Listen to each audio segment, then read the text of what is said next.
Herodotus, the animals of ancient Egypt.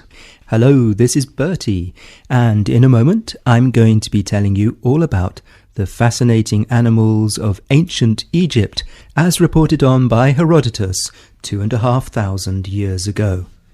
But first, I'd like to say a very special thank you to Abigail in New Zealand, whose family support us generously on Patreon. Abigail's 5 years old, and her favourite stories are Astropup and Lapis, and she calls them the ancient stories, with her favourite voice actor being Natasha. She loves learning about new things, reading, and has an active imagination.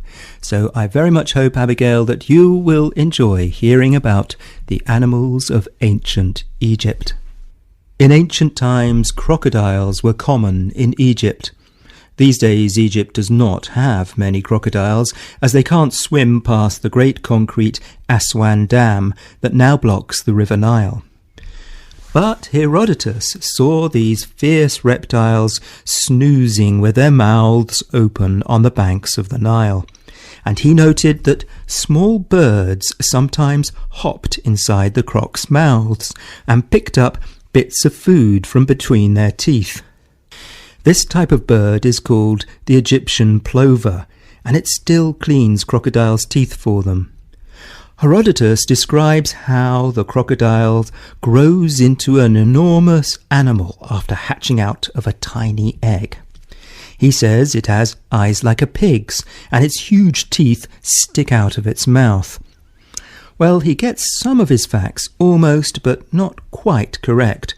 For instance, he says the crocodile does not eat anything during 4 months of winter. Actually, it does eat, but not very much during that time. He also says that the crocodile does not have a tongue.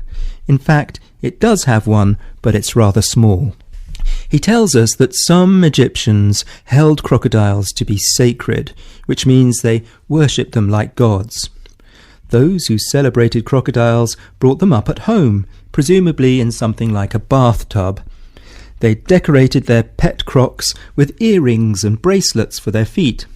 Other Egyptians, in my view the more sensible ones, saw crocodiles as dangerous enemies and even ate them when they got the chance. They used pigs as bait to hunt the crocodiles.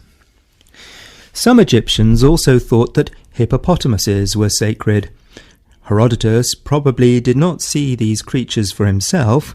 He claimed that hippos had manes and tails like horses and neighed like them too. He also thought that their hooves were cloven or split like a bull's. It's not hard to see where he got these mistaken ideas from.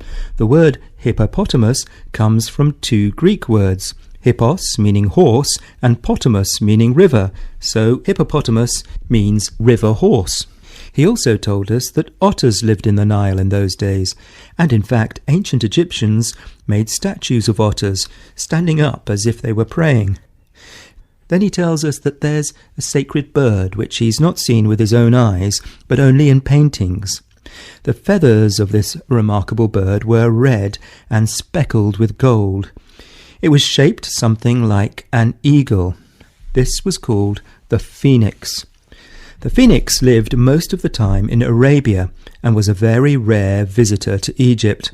Once about every 500 years, when its father died, the phoenix made an egg out of myrrh, which is a perfumed gum or resin from the trunk of a tree.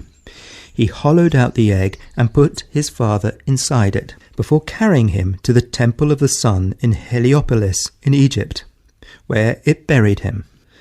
Even Herodotus can't bring himself actually to believe this tall tale. In truth, the phoenix is a mythical bird that does not exist at all. He also tells us about a harmless Egyptian snake with 2 horns on its head.